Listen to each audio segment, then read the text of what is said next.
Good morning, Alex Cole. Friday, May 21st. How are you doing today? Fantastic. Good, good, good, Super good. excited. Got a little puppy coming Sunday, so I'm trying to sleep all that I can this week before that happens.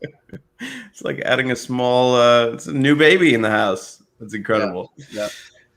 Well, let's dive into our flight path review. Obviously, GoNoGo research subscribers got a piece early Monday morning, and we're just gonna take a look at how the market responded this week, where we saw trends continue or deteriorate. And obviously, the big news of the week has been the crypto market. So let's start just with a broad overview from the five prevailing asset classes. I think you see it on the screen. Let me know if you don't, but this is what we're looking at for this week. We still have the trends in place for equities. Fairly volatile last couple of weeks. We had a rough day, I think, on Wednesday, but we're off the all-time highs, but still in trend, and so that's good for equities. The treasuries are trying to get out of the sort of long-term no-go and have painted a lot of amber bars lately. So we're going to have to look at see what happens there. Commodities still in a go trend, albeit a little bit weaker. Dollar rolled over, as we talked about over the last couple of weeks, and is now strongly back in its no-go trend. But it's that fifth panel, right? That's the one that's been rocking us this week, with Bitcoin and the other cryptos really falling hard.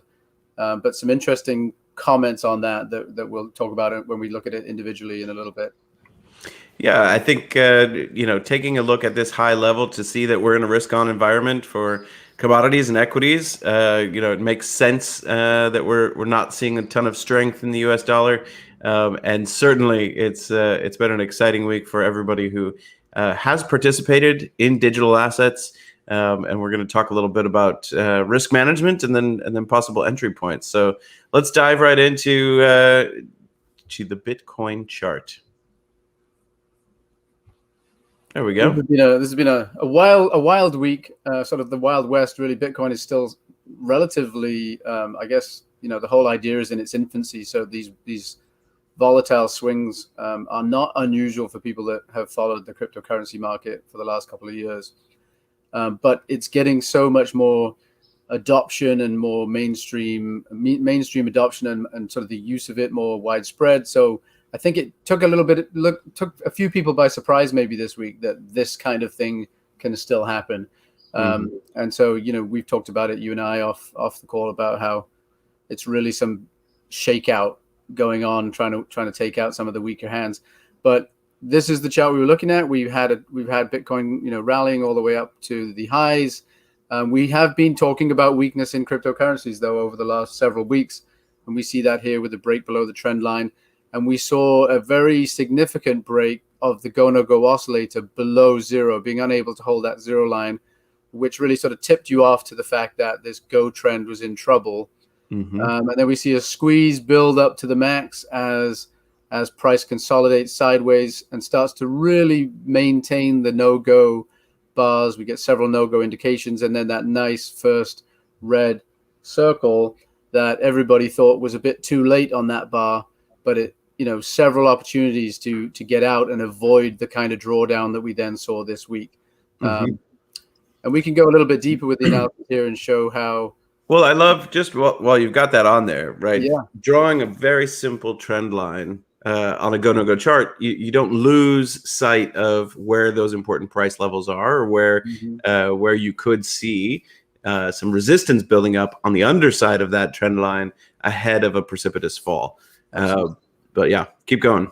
Yeah, no, I mean, that's exactly it. That's sort of the one of the goals for developing this was just to keep the chart simple so you could do this kind of thing. And what really just, almost smacked me in the head on this bar right here, where what an amazing volatility we saw on that bar. But then if you're a technician doing basic technical research, I mean, this is incredible. I mean, this is it's fantastic to see, and to see this kind of support level play out almost to on something that trades at this point it was around 30,000, but something that trades in the thousands of dollars to bounce almost at Mhm. exactly the same levels that it had found support before Mhm. was something that, it was just incredible to see that kind of simple technical analysis playing out. Remember, we talk about support and resistance and these kinds of lines that you can draw as Mhm. actually, people always argue that this is very subjective, what you can draw on a chart, but I always argue when I'm teaching it that it's actually very objective, because you are drawing what the market is telling you is a support level. We know for a fact that there are buyers at these levels because there were buyers at these levels before. So it's not really very subjective at all. What's if it doesn't hold a support, then that's even more valuable information that support level has been broken. But it's not objective. We know that at Mhm. this level, there are players in the market that are prepared to buy, and just to see it bounce so sharply off that exact level was incredible. And then you can continue now to look at these other important levels. Like we see this level here as prior high. We see these levels here as lows. And Mhm. so if we can consolidate, we really need to be above this level to consolidate, set a higher low, to sort of have a fairly confident idea that this move is over.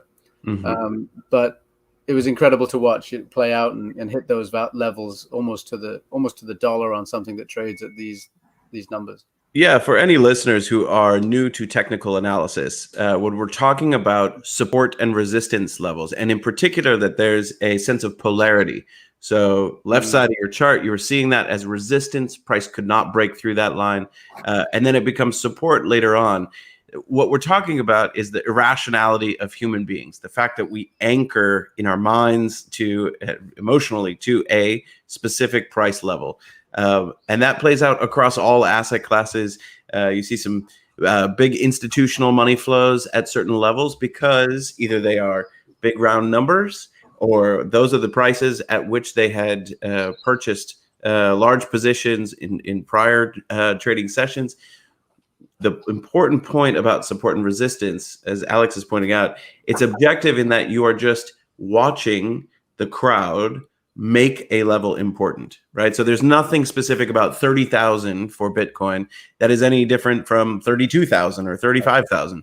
The point is that the crowd has decided that is an important level. So And I right? suppose what you're saying is that technical analysis allows you to be objective on something that's completely subjective.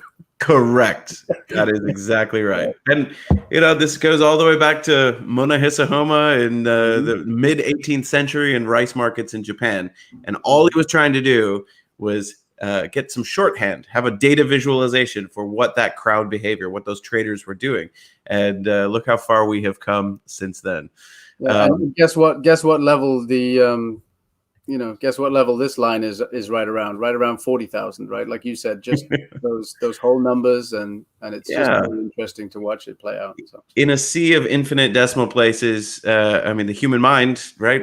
I have it too. You sort of get lost in all of that clutter, but you can see 40,000, and that has meaning just because it's simpler, just because we can anchor to that. So certainly, we're not buyers of Bitcoin quite yet. That Go trend has not resumed. We're still looking for some confirmation from the GoNoGo oscillator, but certainly the durability of blockchain technology and of digital assets as an emerging asset class seems to be holding. Right there was support. We've rallied back strong, and certainly from a trading perspective, there's nothing on this chart that says the go has resumed.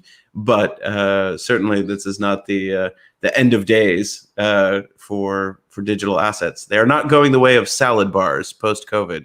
I don't think salad bars are ever coming back, Alex. I think they're gone. no, there was something a little bit off about them anyway. Yeah, exactly.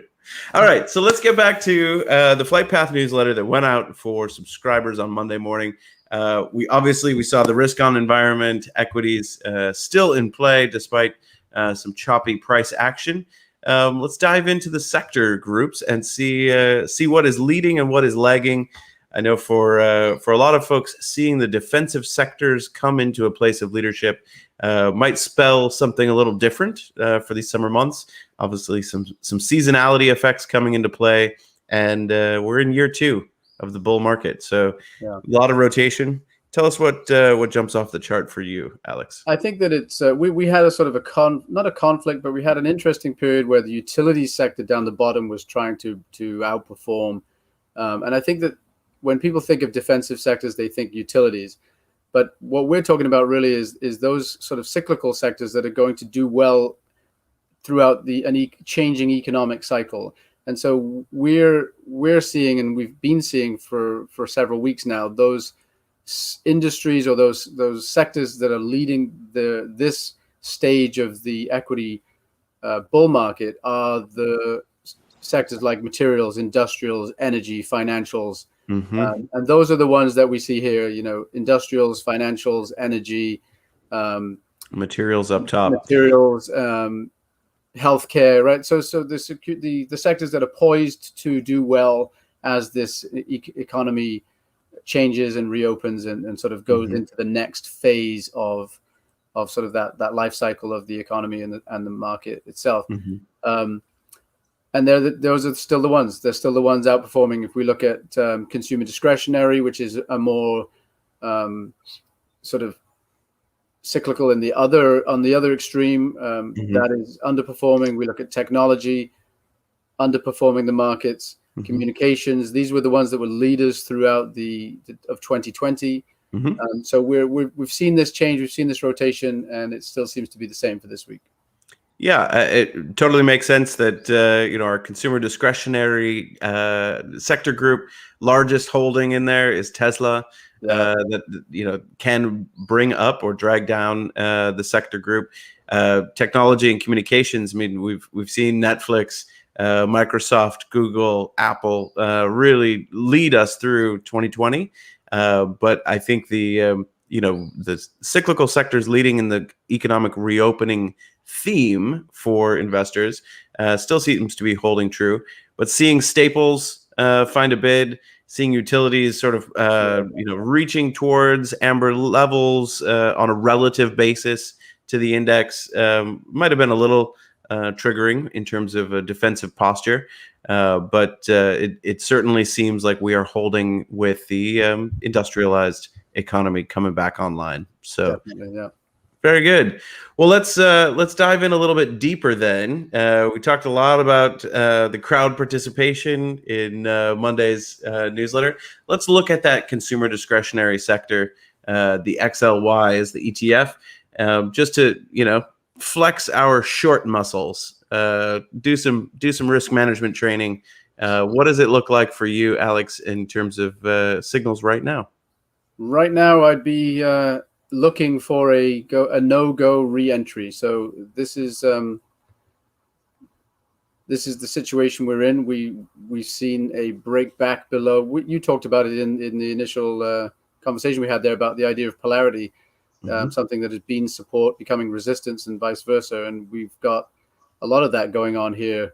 These levels that were resistance became an attempt at support and now have become resistance again. So as we've broken down into the no-go trend and rallied towards this level again, we're going to watch the GoNoGo oscillator. We expect, all else being equal, that it gets turned away from the zero line and finds resistance there. If this no-go trend is to continue, and if it finds resistance, gets turned away, we'll get a red circle suggesting a relatively low risk opportunity to enter, expecting a move a little bit lower and potentially making a lower low than we had over here. And in terms of the oscillator, breaking out of that squeeze to the downside, pretty significant move in your mind? Yeah, it shouldn't have happened, right? We know that. We were in a go trend. So we're in a go trend. The go colors up here, we hadn't even had this gap down yet. So we're in this this area here, and the oscillator riding the zero line. Like, we know now that if that go trend is strong, then if it goes in a direction from there, it would most likely go back into positive territory. So when that didn't happen, that's our first warning here. Which if you're trying to be a fast mover, you're maybe taking some money out of that position and looking for opportunities even to take the other side. And so especially that heavy volume that we see on the dark blue there as it broke out of the squeeze to the downside gave you a nice bit of warning while prices were still higher that the trend was threatened. Brilliant. Yep. Brilliant. Yeah. So we're keeping an eye on that. There's a strong opportunity to the short side for the consumer discretionary sector and names within that group. Let's switch gears a little bit and talk about leadership.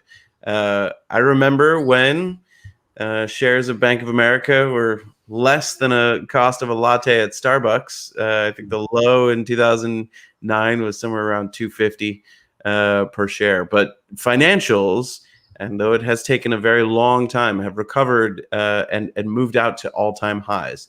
Once that breakout happens, what's important about all-time highs is you have no further areas of supply, overhead resistance, where folks are going to be flooding the market to sell shares. You're sort of in new uncharted waters, and so continuously making new highs seems quite nice for the financial sector now that we're free and open territory. So sector XLF. And Alex, if you wouldn't mind, let's maximize that chart. I see the research note over on the right hand side, but there we go. Let's tell us a little bit about what you're seeing for the financial sector. Well, like you said, relative outperformer now for quite a while. Unbroken go trend. Oscillator continuing to find support at the zero line. When a squeeze does happen on consolidation, it's been breaking out into positive territory as you'd expect. And so we're looking at something similar now. Like you said, all-time highs here. We've fallen off those all-time highs a little bit. This counter trend correction arrow indicating that we might see some short-term consolidation or correction against the trend. But now a squeeze building, and we'd hope to see that oscillator back into positive territory, which would then allow price to mount an attack on the prior high over here. Brilliant. And for those who are thinking about tactical asset allocation, finding those sectors which are leading and trending, right, outperforming the index and in strong go trends, that's going to be your highest probability for finding success for your portfolio. Which is why we do this work, right? You figure out what is leading and outperforming and trending on a strong basis. So, do you want to dive into the Bank of America chart right now? Yeah. And just let's see how they have done since the doldrums of 2009. Bank of America really following the XLF chart almost perfectly. And so very similar situation. If you're looking for a single name in the financial sector, then this is a good one, as good as any in a way, right? We're at the same situation, all-time high, prior high, consolidation sideways, right? Mostly, I guess a little bit down against the trend, but mostly sideways, and then at the zero line. So a nice time to be paying attention to this chart, because if you are looking for a way to perhaps take advantage of the growing trend in financials, you're at a spot where you might get a low risk entry relatively soon. And you can see how these green circles have continued to provide fairly good entry points throughout this trend. And so if the financials trend is set to continue, then you may well be looking at Bank of America for another one of these low risk entry points. I know we talk to subscribers a lot about multiple time frame analysis. Obviously strong on a weekly. We're looking at the daily chart right here. If you were to try to work on an entry position and drop it down to even a shorter time frame, what are you seeing on, let's say, on a 4-hour chart? Yeah. Or the hourly, whatever. So this was something that we were looking at earlier on in the week. Actually, maybe even last week. the idea of capturing bull flags or buying the dip. So on a Mm-hmm. smaller time frame, we've had this run in price, identified go trend, oscillator coming back to the zero line, and then this low risk entry here. So um, I'd have actually expected this to run a little bit more from this point. Mm-hmm. It hasn't. It's gone up. It's come back. Mm-hmm. You probably still would be just about in this trade because a sensible stop Stop. would be the low here. Mm-hmm. But we're now back at the zero line again, and so even on the smaller time frame, waiting for a signal from momentum to perhaps take that position. So Mm-hmm. still in play. This idea that we talked about earlier on is, I think, still in play for Bank of America. We have not, broken down past this prior low here from the pattern itself. So Mm-hmm. still waiting for confirmation there, really. And you can see Wonderful. that how it really struggled at that high, again, almost Yep. to the point. Yeah. So that would have, if we'd have been able to get above that, that would have been probably a really positive sign. So if we can hold the zero line and rally, we'll Mm-hmm. probably make another attempt on that. Yeah. Here. Well, and this is the nature of that human psychology, right? The more times you, more points of contact along a trend line, the more important that line becomes. That area of resistance there, multiple attempts, right?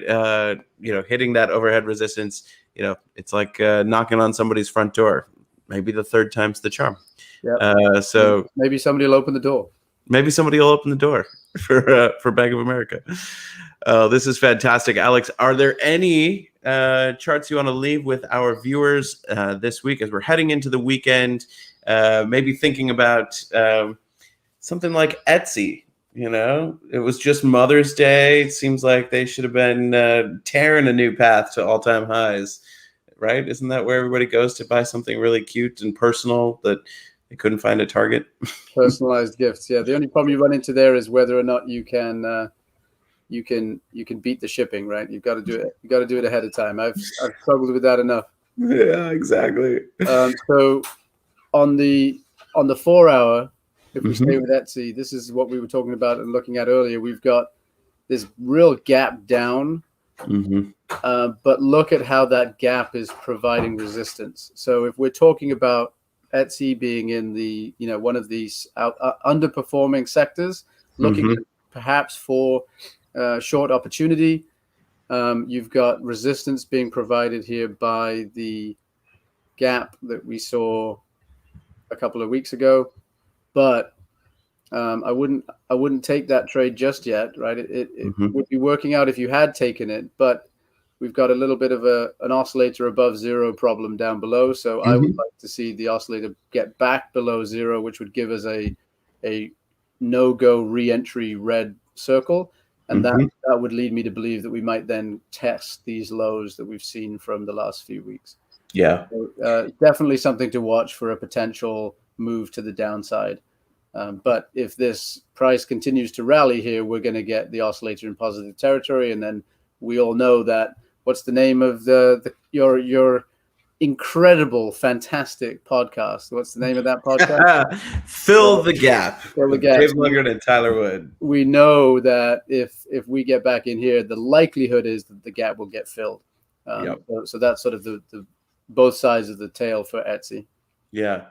It makes sense. It's part of the consumer discretionary sector. This is a fast growth e-commerce retailer.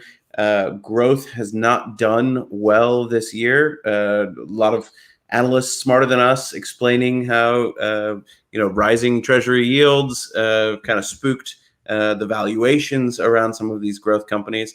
But think about it. Stores are eliminating mask requirements. At least throughout the United States, you've got a lot of consumers fully vaccinated and returning to what is pretty normal in terms of shopping and retail. And so it's not surprising that we're seeing some of those consumer staple names come back, and perhaps unique online retailers like Etsy facing a little bit of headwind from all of that reopening. Obviously, keeping an eye close on that GoNoGo oscillator, which is showing some signs of positive momentum. We'll see if that plays out for Etsy. Alex, this has been a really wonderful review of Flight Path. Appreciate you taking the time, and wishing you all of the luck with that new puppy this weekend. You will see me on fine form and fresh next Friday. You're going to be sleeping right through the video review. Well, good luck with all of that, and I'm looking forward to seeing you again soon, my friend. Take care. Have a great weekend. You too.